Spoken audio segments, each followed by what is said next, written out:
7 जनवरी 2023 के दिन पाकिस्तान में एक मजदूर थे जिनका नाम था हरसिंह कोहली, जो कि 6 बच्चों के पिता थे। वो लोगों की भीड़ से कुचले जाने की वजह से दर्दनाक मौत मारे जाते हैं। उनका शरीर जमीन पे पड़ा होता है और लोगों की वो भीड़ आपस में लड़ने के लिए तैयार है। वजह होती है आटे की बस एक बोरी, जो उन्हें इस वक्त सस्ते दाम पर मिल रही थी। पाकिस्तान के सिंध प्रोविंस में हाल ये है कि कुछ लोगों के पास 2 दिन के खाने के लिए भी राशन नहीं है। दुनिया का 8वां सबसे बड़ा वीट प्रोड्यूसर पाकिस्तान है, जो कि अपने देश में एक बोरी आटे के लिए मौतें देख रहा है। तो सबसे पहला सवाल आता है कि पाकिस्तान में अभी हालत कैसी है। पाकिस्तान दुनिया का 5वां सबसे आबादी वाला देश है, जो आज एक ऐसे दौर से गुजरा है जिसे अगर सही नहीं किया गया तो 2 हफ्तों के अंदर पाकिस्तान की पब्लिक के पास खाना, बिजली, दवाइयाँ, यहाँ तक कि पेट्रोल की एक बूंद तक नहीं बचेगी। जब मैं ये वीडियो रिकॉर्ड कर रहा हूँ तो इस वक्त सिर्फ 3.1 बिलियन डॉलर्स बचे हैं पाकिस्तान के फॉरेन रिजर्व्स में, और अगले 12 महीनों में उन्हें अपने सर से 22 बिलियन डॉलर का कर्ज चुकाना है,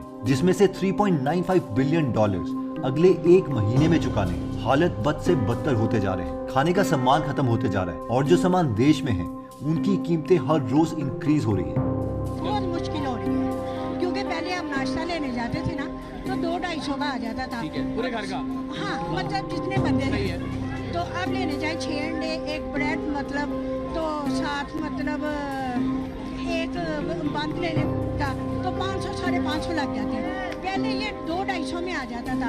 अब घी देखे रात को लेने का यूँ घी मिला ही नहीं है, उन्होंने शार्ट करके रखा। पाकिस्तान में इंसान की जो बेसिक नेसेसिटी है, जैसे कि पेट्रोल और इलेक्ट्रिसिटी, वो भी बहुत से लोगों को नसीब नहीं हो रही है। पूरे देश में आदेश दिए गए हैं कि 8:30 बजे के बाद देश भर में किसी भी रेस्टोरेंट्स, मॉल या दुकानों में बिजली बंद कर दी जाएगी, क्योंकि पाकिस्तान अपनी बिजली के लिए फॉसिल फ्यूल्स पे डिपेंडेंट है, जो कि बाहर से इंपोर्ट करवाए जाते हैं। पर हाल कुछ इस कदर है कि उतने पैसे भी नहीं है कि 1 महीने की बिजली भी बाहर से इंपोर्ट करवाई जाए। दूसरी तरफ सालों पहले ईरान और पाकिस्तान के बीच एक MOU यानी मेमोरेंडम ऑफ अंडरस्टैंडिंग साइन हुआ था, जिसके अंदर ईरान पाकिस्तान में इलेक्ट्रिसिटी देने के लिए राजी था। अब वही ईरान जो पाकिस्तान को 100 मेगावाट बिजली बेचता था, अब वो 100 मेगावाट की जगह सिर्फ 20 मेगावाट बिजली ही दे रहा है। बिजली के साथ साथ पाकिस्तान में पेट्रोल के लिए भी लोग तरस रहे हैं। ये जी लाहौर के पेट्रोल पंप की ये सिचुएशन है कि शेल का पेट्रोल पंप है, और ये देखें इस वक्त ये मुकम्मल उन्होंने बंद कर दी, और पेट्रोल रेट्स बढ़ने के बाद वो देखें जी बैरियर लगे हुए हैं, और ये पेट्रोल पंप बंद है। सिर्फ इस पे कार वाश जो है वो सर्विस है। फिर नए रेट्स के बाद उन्होंने पेट्रोल पंप भी बंद कर दिए। अब समझ नहीं आ रही शुक्रिया किसका पैसा। पाकिस्तान में 9800 के करीब पेट्रोल पंप्स हैं, जिनमें से सिर्फ 6000 पेट्रोल पंप्स ही ऑपरेशनल हैं, क्योंकि पेट्रोल पंप कंपनीज को लेटर ऑफ क्रेडिट यानी लोन नहीं मिल रहा है ताकि वो पेट्रोलियम इंपोर्ट करवा सके। और कई पेट्रोल पंप वाले सोच रहे हैं कि जब पेट्रोल का प्राइस ज्यादा होगा तभी बेचेंगे, अभी क्यों बेचें। बचे हुए पेट्रोल पंप्स में से गुजरावाला शहर के पंप्स में सिर्फ 20% तेल बचा है। वहीं लाहौर और कराची जैसे बड़े शहरों में 1 लीटर तेल के लिए भी बड़ी बड़ी लंबी लाइंस लगी है। ऐसा कहा जा रहा है कि कुछ ही दिनों में पाकिस्तान का सारा तेल खत्म हो जाएगा। तेल के साथ साथ पाकिस्तान में दवाइयाँ भी खत्म होती जा रही है। एक्चुअली हुआ यह है कि पाकिस्तान की सारी फार्मास्यूटिकल कंपनीज ने सरकार को चेतावनी दी है कि अगर 10 दिन में उनकी दवाइयों का प्राइस नहीं इंक्रीज किया गया तो वो दवाइयों की सप्लाई बंद कर देंगे। यानी 1 हफ्ते के अंदर पाकिस्तान के पास बुखार और जुकाम जैसे बेसिक चीजों की दवाइयाँ भी नहीं मिलेंगी। पाकिस्तान में 24% से महंगाई बढ़ी है। इसके साथ साथ $1 के सामने अब पाकिस्तान रुपीस 228 पर पहुंच चुका है, और पूरे देश में जरूरी चीजों की सप्लाई कम हो रही है। अगर यूं ही चलता रहा तो पूरे देश को भुखमरी के दौर से जल्द गुजरना पड़ सकता है, जिस वजह से लोग सरकार के खिलाफ एक बड़ा प्रोटेस्ट भी कर सकते हैं, और हो सकता है कि पाकिस्तान में भी श्रीलंका जैसे हालात हो जाए। पर ऐसा हो क्यों रहा है कि आज पाकिस्तान को ये दिन देखना पड़ रहा है? चलिए आइए इसे हर पर्सपेक्टिव से देखने की कोशिश करते हैं कि पाकिस्तान के साथ ऐसा क्यों हो रहा है। पाकिस्तान पे कर्ज इतना ज्यादा है कि उनकी GDP का 79% सिर्फ लोन है। उनकी GDP है $376 बिलियन, और वहीं कर्जा है $274 बिलियन। ये कर्जा हर साल इसीलिए भी इंक्रीज हो रहा है क्योंकि पाकिस्तान के एक्सपोर्ट्स सिर्फ $30 बिलियन के हैं, पर इंपोर्ट्स $90 बिलियन से भी ज्यादा इंक्रीज हो चुके हैं। यानी कमाई से 30 गुना ज्यादा पाकिस्तान का खर्चा है, और ये अमाउंट सिर्फ पिछले कुछ सालों में नहीं हुआ है। आजादी से कुछ समय के बाद ही पाकिस्तान के अमेरिका के साथ रिलेशनशिप काफी अच्छे हो चुके थे, और 1954 में जब US और रशिया की कोल्ड वॉर चल रही थी तो अमेरिका ने पाकिस्तान को $1.8 बिलियन दिए थे। इस लोन के बावजूद पाकिस्तान गवर्नमेंट ने अपने देश में इकोनॉमिक कंडीशन बूस्ट करने के लिए कुछ नहीं किया। यहाँ तक कि टैक्स रेवेन्यू को भी इंक्रीज नहीं किया, बल्कि उल्टा बाहर के देशों के लोन पे धीरे धीरे और ज्यादा डिपेंडेंट होने लगे। और इसी वजह से देखते देखते 2011 तक पाकिस्तान अकेले USA से $67 बिलियन ले चुका था। पाकिस्तान का लोन का सिलसिला धीरे धीरे यूएसए के साथ साथ चाइना, सऊदी अरेबिया और आईएमएफ तक फैलने लगा। आईएमएफ पे तो पाकिस्तान इस तरह से डिपेंडेंट हो गया है कि आज तक 24 बार अलग अलग आईएमएफ प्रोग्राम से पाकिस्तान पैसे ले चुका है। 24 बार, ये बहुत बड़ा नंबर है, स्पेशली जब हम ये समझते हैं कि आईएमएफ यानी इंटरनेशनल मॉनेटरी फंड एक यूनाइटेड नेशन की ऑर्गेनाइजेशन है जिसे इस्टेब्लिश किया गया था इस मकसद से कि वो अपने 190 कंट्री मेंबर्स को किसी भी फाइनेंशियल क्राइसिस के टाइम पर हेल्प करे और उन्हें उस फाइनेंशियल क्राइसिस से बाहर निकाले। इस बड़े लोन के साथ साथ बदलते तक ने भी जम के मदद की है पाकिस्तान की, उन्हें इस क्राइसिस में धकेलने के लिए। पाकिस्तान की पॉलिटिकल हिस्ट्री काफी कंफ्यूजिंग है क्योंकि 75 सालों में 29 प्राइम मिनिस्टर बदले गए हैं और एक ने भी अपने 5 साल का टेन्योर कंप्लीट नहीं किया। अब इतनी जल्दी किसी भी देश के प्राइम मिनिस्टर्स अगर बदलेंगे तो पॉलिटिकल इंस्टेबिलिटी तो आएगी ही। हर नया पॉलिटिकल लीडर अपने से पहले लिए गए लोन को चुकाने के लिए और खुद को पिछली पार्टी से बेहतर दिखाने के लिए इंपॉर्टेंट चीजों पे टैक्स और देश के एक्सपोर्ट्स बढ़ाने की जगह फिर से बाहर के देशों की तरफ लोन के लिए देखने लगा। और इसी बदलती सियासतों ने आईएमएफ से 24 बार मदद की गुहार की, जिसकी शुरुआत हुई थी 1958 में। धीरे धीरे सारे प्राइम मिनिस्टर्स आईएमएफ की तरफ जाने लगे। जुल्फिकार अली भुट्टो ने लगातार 3 बार, जियाउल हक ने 2 बार, बेनजीर भुट्टो और नवाज शरीफ दोनों ने मिलकर 8 बार और मुशर्रफ के अंडर 2 बार लोन लिया गया। इसके अलावा पार्टीज भी जैसे कि पीपीपी यानी पाकिस्तान पीपल पार्टी भी बहुत दफा आईएमएफ के पास गई है लोन्स के लिए कि वो टैक्स रिफॉर्म्स करेंगी और देश में बहुत सुधार करेंगी, पर कभी भी ऐसा नहीं हुआ। आज की डेट में पाकिस्तान में पीपीपी 44% आईएमएफ की लोन होल्डर रह चुकी है। उसके बाद आती है पीएमएल यानी पाकिस्तान मुस्लिम लीग जो कि 35% लोन ले चुकी है और बाकी लोन लिया है बचे हुए मिलिट्री डिक्टेटर्स ने। धीरे धीरे हर साल लोन का अमाउंट इंक्रीज ही हो रहा है और पाकिस्तान खुद को एक डेट ट्रैप में फंसाता जा रहा है। Per person debt burden was increased from approximately 179,100 in June 2021 to 216,708 by June 2022. Pakistan के आज तक के 29 में से 18 प्राइम मिनिस्टर को अपनी पावर से हटाया गया है, जिसमें से मैक्सिमम टाइम प्राइम मिनिस्टर को हटाने के बाद मिलिट्री ने वहां खुद रूल किया है, जिसकी वजह से वहां पर मिलिट्री की पावर ऑलमोस्ट प्राइम मिनिस्टर की पावर के बराबर है। और इस पावरफुल मिलिट्री में एक चीज और भी ज्यादा स्ट्रॉन्ग है और वो है करप्शन। पिछले कुछ सालों में जहां पाकिस्तान की महंगाई बढ़ते जा रही है और पाकिस्तानी रुपये की कीमत इंटरनेशनल मार्केट में गिरती जा रही है, और वहीं दूसरी तरफ पाकिस्तान आर्मी के रिटायर्ड ऑफिसर और इवन उनके फैमिली मेंबर्स तक बिलियनर बन चुके हैं। एक पाकिस्तानी वेबसाइट फैक्ट फोकस ने जिसने अपने एक आर्टिकल में बताया है कि पाकिस्तानी आर्मी चीफ रह चुके जनरल बाजवा अपने टेन्योर के दौरान ही बिलियनर बन चुके थे और उनकी वाइफ आयशा अमजद, जिनके पास 2016 में खुद का कमाया हुआ 1 रुपया भी नहीं था, वो 2022 तक 2.2 बिलियन पाकिस्तानी रुपीस की मालकिन बन चुकी थी। पर सवाल ये आता है कि आखिर ये हो कैसे रहा है। पाकिस्तान की डिफेंस एनालिस्ट आयशा सिद्दीकी अपनी किताब इनसाइड पाकिस्तान मिलिट्री इकोनॉमी में बताती है कि पाकिस्तानी आर्मी देश की 12% जमीन ओन करती है और इसमें से 2/3 जनरल और ब्रिगेडियर्स के हाथों में है। पाकिस्तानी न्यूज़पेपर डॉन की रिपोर्ट लस्ट फॉर लैंड में बताया गया है कि कैसे म्युनिसिपल अथॉरिटीज ने जो 30 एकड़ जमीन स्कूल पावर जनरेशन के लिए अलॉट की थी वो आर्मी ने अपने कब्जे में ले ली। और ये कोई अकेला इंसिडेंट नहीं है। पिछले साल ही 2022 में पाकिस्तानी आर्मी ने 8000 एकड़ जमीन पर कब्जा करके उस पर गोल्फ कोर्स बना लिया, जो कि एक नेशनल पार्क की जमीन थी, जिस पर अभी भी केस चल रहा है, पर रिजल्ट कुछ नहीं आया। पाकिस्तानी आर्मी को ऐसा करने से कोई नहीं रोक सकता, क्योंकि पाकिस्तान में मिलिट्री सिर्फ डिफेंस ही नहीं बिजनेस भी करती है। वो पाकिस्तान में 50 से ज्यादा कमर्शियल एंटिटीज चलाती है, फिर चाहे वो गैस प्लांट हो, सीमेंट कंपनीज हो, हॉस्पिटल्स हो या पिज्जा चेन्स ही क्यों ना हो। और इस वजह से जब पूरा देश इकोनॉमिकली डूबना शुरू हो चुका है, तब भी वहाँ के मिलिट्री ऑफिशियल्स और उनके फैमिली मेंबर्स बिलियनर बनते जा रहे हैं। पर वहाँ पर सिर्फ मिलिट्री लीडर्स ही करप्ट नहीं है। जितने भी प्राइम मिनिस्टर्स चेंज हुए, उनमें से किसी भी प्राइम मिनिस्टर की नजर उनकी पब्लिक की भलाई पर नहीं पड़ी।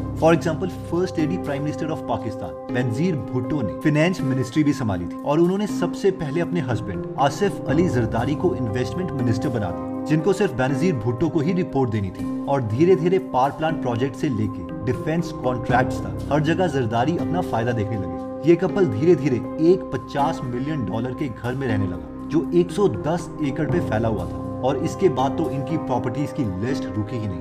एक तरफ देश के लिए लोन पे लोन आईएमएफ से लिए जा रहे थे, वहीं दूसरी तरफ ओवरसीज और पाकिस्तान में हर जगह मिला के $1.5 बिलियन से भी ज्यादा देश के पैसों से खुद को एक ऐशो आराम की जिंदगी दी जा रही है। proved it that yes, they took a lot of money out of the system and was lying outside the country. They have never declared this income or wealth in their income tax or wealth tax returns. They never declared it with Election Commission, and they never declared anything to the masses as well. इन सारी चीजों के साथ साथ जिस एक चीज ने पाकिस्तान की इकोनॉमी को एक बड़ा झटका दिया वो थे इनके नेचुरल डिजास्टर्स। 2022 में पाकिस्तान ने एक भयानक बाढ़ देखी जिसमें 1700 से भी ज्यादा मौतें हुई और इनके साथ साथ $30 बिलियन से भी ज्यादा नुकसान इस देश को झेलना पड़ा। ऑलरेडी एक इकोनॉमिक क्राइसिस तो चल ही रहे थे, उसके साथ ये चीज, इससे हालात और बदतर हो गए। इन सारी दिक्कतों की वजह से आज हालात ये हैं कि हर जगह बस नुकसान दिख रहा है। लोन घट नहीं रहा, खाने के सामान इंपोर्ट नहीं हो पा रहे, ईरान ने भी अपनी तरफ से बिजली काट दी है, पेट्रोल देश में खत्म होने वाला है। तो सवाल ये आता है कि ऐसे में पाकिस्तान अपने आप को कैसे बचाए, वो ऐसा क्या कदम ले जिससे वो बच सके। देखिए, हमने वीडियो की शुरुआत में जैसा बताया था कि देश भर में रातों को पावर कट्स किए जा रहे हैं। पाकिस्तान गवर्नमेंट का कहना है कि अगर वो ऐसा करती है तो वो $270 मिलियन सेव कर सकती है। पर एक साथ पूरे देश की बिजली बंद करने से सुबह जब वो चालू नहीं की जाती तो वोल्टेज फ्लक्चुएशंस की वजह से देश की पावर जनरेटिंग यूनिट्स एक के बाद एक करके बंद हो जाती और लाहौर, कराची, इस्लामाबाद, पेशावर जैसे बड़े शहरों में घंटों तक लोग बिना बिजली के रह रहे हैं। कुछ हफ्तों पहले इंटरनेट पर पाकिस्तान के मिनिस्टर की ये वीडियो वायरल हो रही थी जिसमें वो अपने देश की आवाम से रिक्वेस्ट कर रहे थे कि वो लोग चाय भी ना पी। मैं ये भी कौम से अपील करूंगा कि हम चाय की एक एक प्याली, दो प्यालियां कम कर दें, क्योंकि जो चाय हम इंपोर्ट करते हैं वो भी हम उधार लेकर इंपोर्ट करते हैं। बहुत लोगों ने इस क्लिप का मजाक उड़ाया, पर सच तो ये है कि पाकिस्तान में चाय इंपोर्ट की जाती है और अभी पाकिस्तान के पास इतना बजट नहीं है कि वो खुद बहुत बड़े अमाउंट में चाय को इंपोर्ट करवा सके। पाकिस्तान ऐसी बहुत सी छोटी छोटी चीजें कर रहा है जो उसे राहत दे सकती है। पर जहां पाकिस्तान एक ओर अपने देश को चाय पीने के लिए मना कर रहा है और साथ में